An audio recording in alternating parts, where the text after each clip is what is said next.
Hai, gua di sini dan ini adalah rekap alur cerita drama Korea bercerita tentang mantan anggota pasukan khusus yang kini bekerja sebagai pengawal anak simpanan calon presiden Korea. Lantas bagaimana kisah selengkapnya? Simak video ini sampai habis.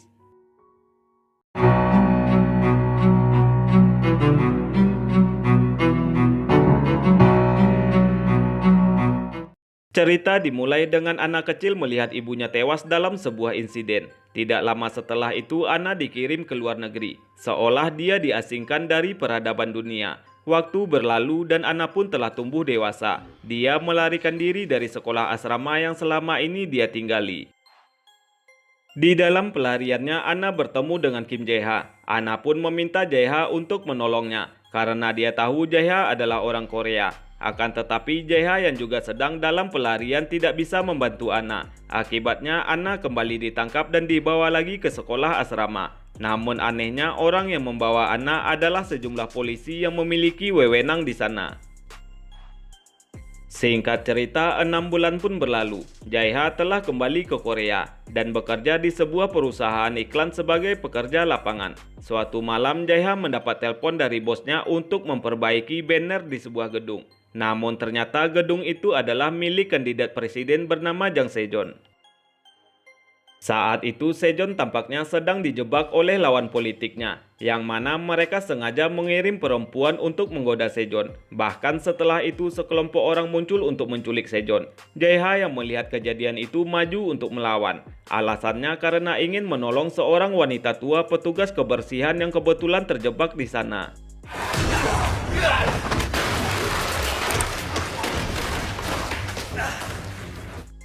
Dengan tangan kosong, Jae-ha berhasil melumpuhkan mereka semua. Namun sialnya karena Jae-ha dianggap telah melihat Se-jeon bersama wanita, dia pun diburu. Sebab pihak Se-jeon takut berita negatif akan menyebar. Di sisi lain, Jae-ha tahu dirinya akan diburu. Dan dia juga berhasil melumpuhkan pasukan keamanan dari perusahaan JSS.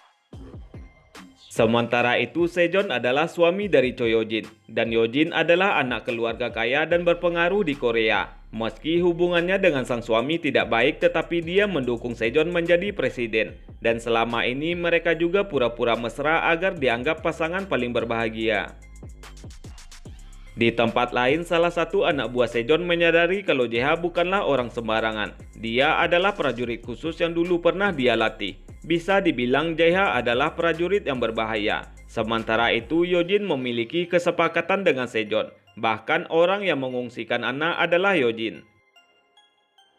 Di Spanyol, secara tidak sengaja Ana yang berusaha untuk melarikan diri berpapasan dengan mobil salah satu desainer terkenal di dunia. Dia mengunggah foto Ana di akun media sosialnya. Karena wajah Ana tersebar ke seluruh dunia, Yo-jin memerintahkan anak buahnya untuk membawa Ana pulang ke Korea agar dia bisa mengawasi Ana lebih dekat.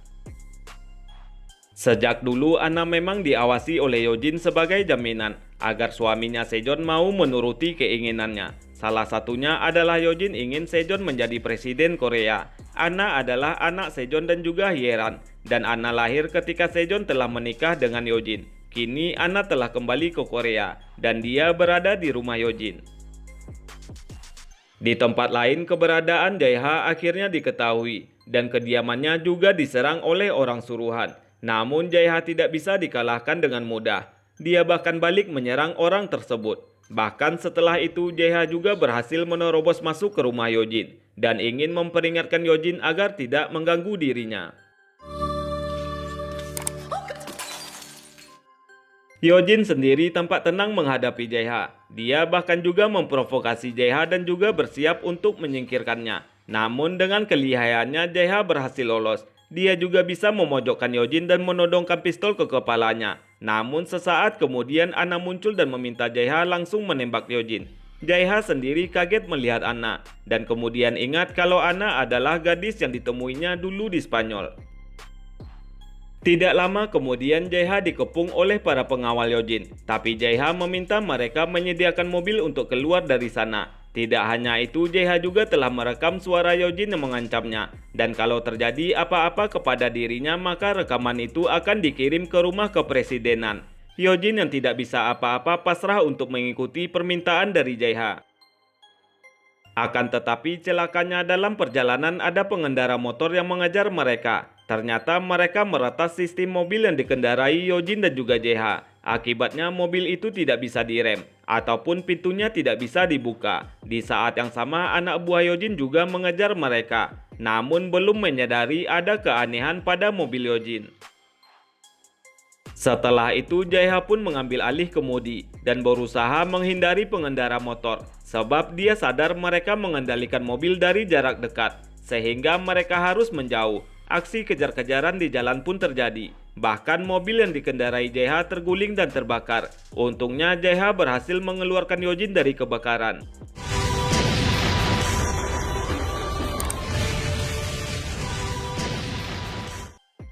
Akibat kejadian itu, JH mengalami luka parah di tubuhnya. Yojin meminta anak buahnya untuk membawa JH ke rumah sakit dan mengatakan kepada mereka tidak boleh membiarkan JH mati. Selain itu, kecelakaan itu pun diliput oleh media dan publik berspekulasi bahwa Yojin telah diteror oleh lawan politik suaminya. Adapun orang yang disebut sebagai pelaku adalah kandidat presiden lainnya, yaitu bernama Park Kwon-soo.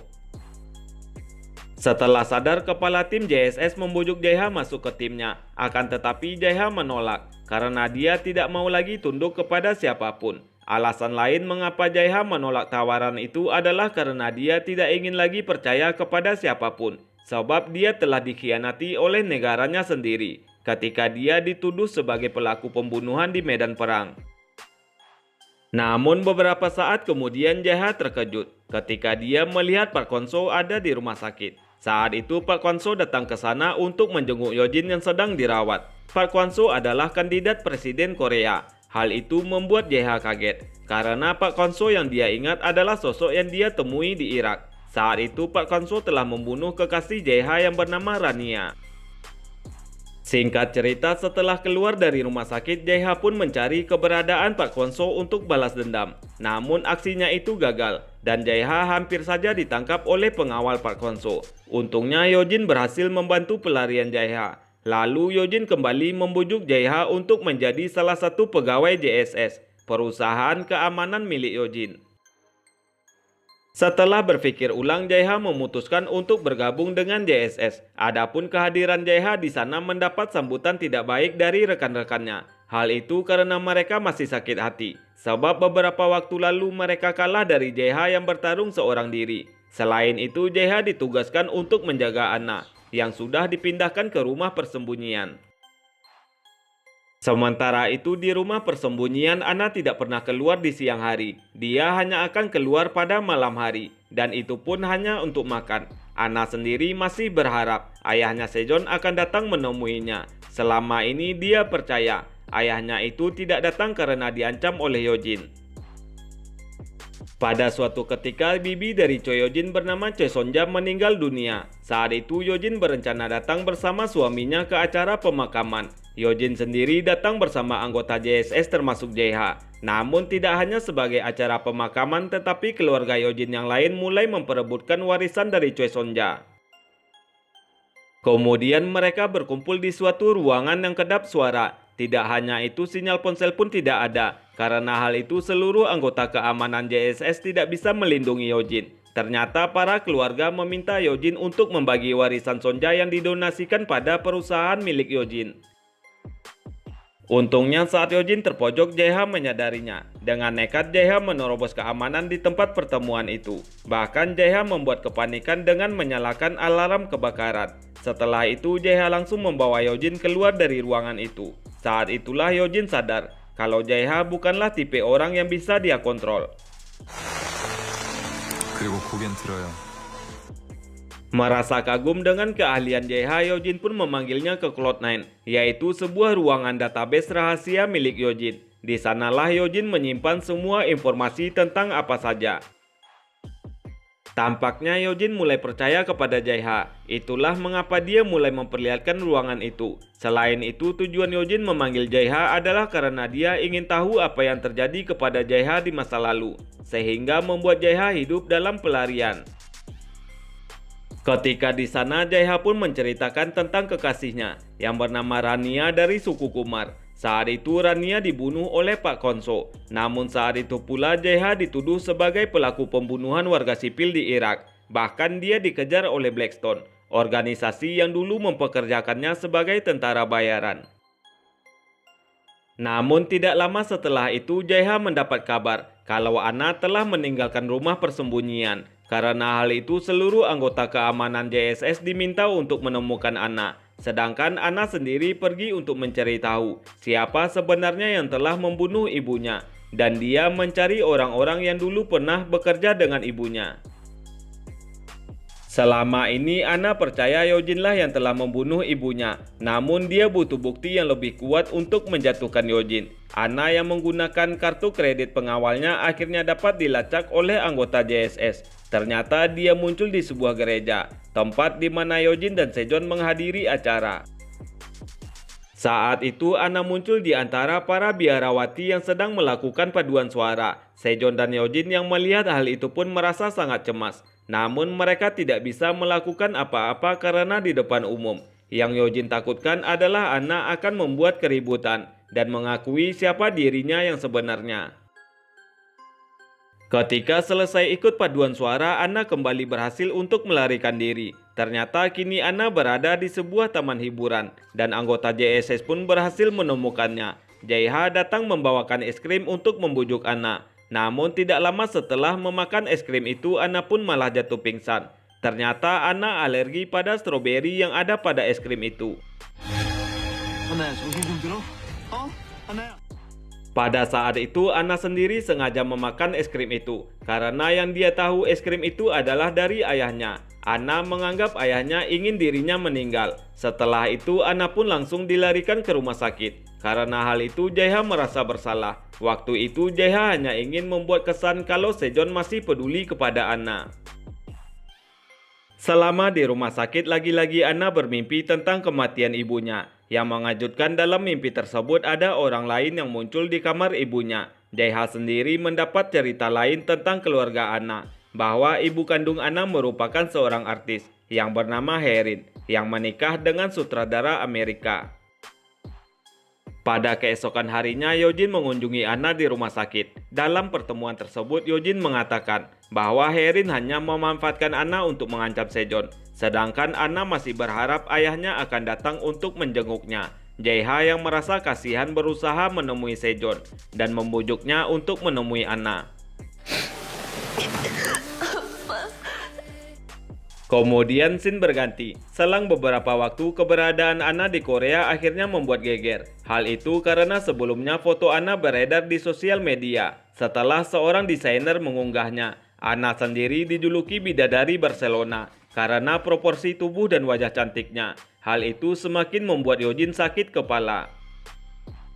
Hingga akhirnya keberadaan Anna diketahui oleh publik. Tempat tinggalnya juga telah terbongkar. Bahkan sejumlah wartawan juga menunggu kemunculan Anna. Karena hal itu Eugene berencana untuk membunuhnya. Sebab Eugene takut kalau Anna membocorkan identitasnya. Tapi JH berusaha untuk melindungi Anna dengan segala kemampuannya.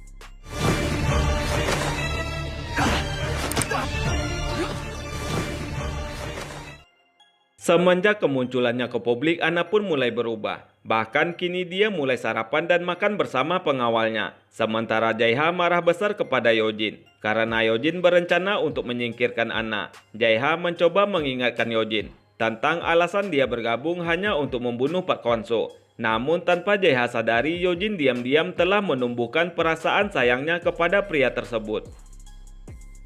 Pada suatu hari, Anna menjalani perawatan di klinik perusahaan keamanan JSS. Di sana, Anna bertemu dengan Choi Sung-won, yang merupakan adik tiri dari Eugene. Sung-won sendiri sengaja menemui Anna, sebab dia ingin memprovokasi Eugene.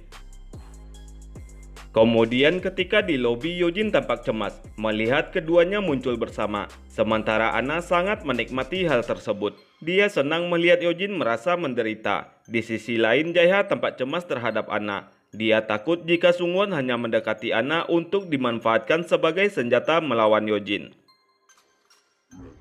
Tidak lama kemudian Sung-won membawa Anna ke rumah persembunyian miliknya. Tentu saja hal itu membuat Eugene sangat marah dan juga cemas. Dia pun memerintahkan seluruh anggota JSS untuk mencari keberadaan Anna. Keberadaan Anna sendiri akhirnya diketahui. Kini Anna bersama dua pengawalnya dan juga Jaiha berada di tempat Sungwon. Anna bahkan tampak tersenyum bahagia dan dia meminta kepada Jaiha untuk tidak khawatir karena Anna yakin Sungwon akan memihak dirinya karena Sungwon akan membantu Anna untuk melawan Yojin. Selain itu, Anna dan Jaiha tampak saling menumbuhkan perasaan satu sama lain. Bahkan keduanya tampak salah tingkah jika saling berhadapan satu sama lain. Seiring berjalannya waktu, hubungan mereka berdua pun semakin dekat. Anna bahkan selalu bertanya kepada Jaiha tentang boleh atau tidaknya dia melakukan sesuatu. Di sisi lain, Sungwon sempat mengatakan kepada Jaiha bahwa dia akan menggunakan Anna demi mencegah Yojin menyerang dirinya. Namun, kepala tim JSS mencoba memperingatkan Jaiha kalau Anna bukanlah perisai, tetapi sebuah pedang. Kepala tim JSS yakin kalau Sungwon akan menggunakan Anna sebagai senjata untuk menyerang Yojin. Beberapa waktu kemudian Yojin sangat terkejut karena Anna muncul di televisi. Ternyata orang yang memerintahkan Anna untuk datang adalah Sungwon. Sebelumnya Sungwon juga mencoba untuk mempengaruhi Anna dengan memberikan berkas penyelidikan kepolisian tentang kematian ibunya. Sementara itu Jaiha yang juga ada di sana tidak menyangka kalau Anna akan datang bersama Sungwon. Jaiha takut Anna akan dimanfaatkan oleh Sungwon dan Sungwon tidak benar-benar peduli kepada Anna. Namun Anna yang tidak tahu apa-apa menganggap kalau Sungwon baik kepadanya. Karena hal itu Jaiha mengungkapkan sedikit kekecewaannya kepada Anna. Setelah dari sana Anna langsung melakukan pemotretan atas permintaan dari Sungwon. Namun Jaiha melihat sekelompok orang yang sedang membuang gas beracun ke ruangan tempat Anna berada. Mereka ternyata orang suruhan sekretaris Yojin yang bernama Kim Dongmi. Dongmi merasa cemburu kepada Jaiha. Dan dia juga membenci Anna yang selalu membawa masalah buat Yojin. Namun berkat kesigapan Jaiha, Anna dapat diselamatkan.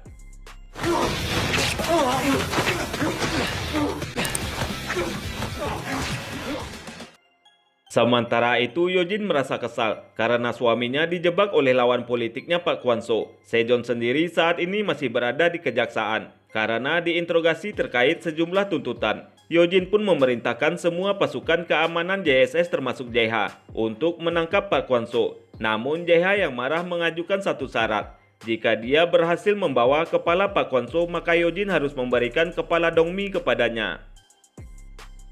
Singkat cerita, Jaiha bersiap pergi ke tempat persembunyian Park Kwon-soo. Misi ini dapat dikatakan sangat berbahaya, mengingat Park Kwon-soo juga sudah melakukan sejumlah persiapan dengan keamanan yang ketat. Jaiha juga berpamitan kepada Anna yang tentu saja melarangnya, tapi Jaiha menolak dan tetap mengikuti perintah Yojin. Pada akhirnya Jaiha pun bertolak ke lokasi penyerangan untuk mengepung Park Kwon-soo bersama dengan anggota JSS yang lainnya. Namun tanpa sepengetahuan Jaiha, Kim Dongmi ternyata memerintahkan salah seorang anggota JSS untuk membunuh Jaiha di sana, apapun yang terjadi. Di markas Park Kwon-soo terjadi pertempuran antara kedua pihak. Jaiha sendiri bisa berhadapan dengan Park Kwon-soo setelah terjadi baku tembak. Saat itu nyawa Park Kwon-soo sudah di ujung tanduk. Akan tetapi Park Kwon-soo langsung membuat kesepakatan dengan Jaiha untuk segera melepaskannya. Dia juga menawarkan sejumlah uang agar Jaiha mau berpihak kepadanya. Hingga akhirnya Jaiha pun menghubungi Yojin dan Yojin pun membuat kesepakatan. Yojin meminta Park Kwon-soo untuk membebaskan suaminya yang berada di kantor kejaksaan. Karena merasa terpojok, Park Kwon-soo pun akhirnya melepaskan lawan politiknya. Dengan demikian Sejong pun dapat bebas. Sementara itu, anggota JSS yang diminta untuk membunuh Jaiha memilih untuk tidak melakukan perintah itu karena dia merasa tersentuh setelah sikap Jaiha yang telah menolongnya. Sedangkan Yojin tahu Kim Dongmi berusaha mencelakai Jaiha dan memperingati Dongmi tidak macam-macam kepada Jaiha. Kalau hal itu terjadi lagi, dia sendiri yang akan membunuh Dongmi. Kemudian Jaiha akhirnya kembali ke rumah persembunyian dengan selamat. Tentu saja hal itu disambut bahagia oleh Anna. Dia pun langsung memeluk Jaiha. Dan di rumah itu untuk merayakan keberhasilan misi mereka, anggota JSS mengadakan makan bersama. Bahkan Anna ikut bergabung dengan mereka. Beberapa waktu pun berlalu, tiba-tiba muncul artikel yang menyebutkan bahwa Anna sebenarnya anak kandung Choi Yeo-jin dengan seorang sutradara bernama Go Joon-ho yang merupakan suami dari Hye-rim, dan Hye-rim yang tahu kebenaran berusaha memeras Yeo-jin. Karena hal itulah Yeo-jin yang tidak ingin terseret masalah memutuskan untuk membunuh Hye-rim.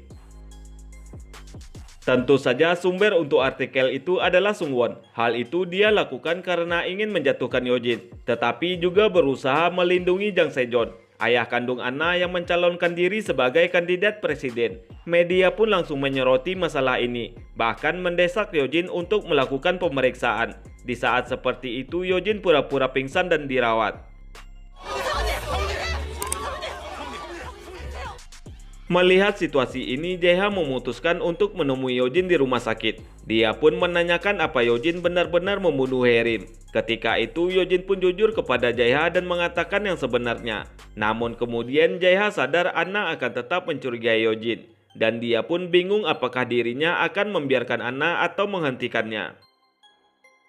Akan tetapi Yeo-jin sendiri meminta Jae-ha untuk membiarkan Anna berpikir demikian, dan dia juga tahu siapa yang telah membunuh Hye-rim yang sebenarnya. Dan setelah keluar dari rumah sakit bersama dengan Se-jeon, Yeo-jin pun mendatangi kantor kepolisian untuk menjalani pemeriksaan.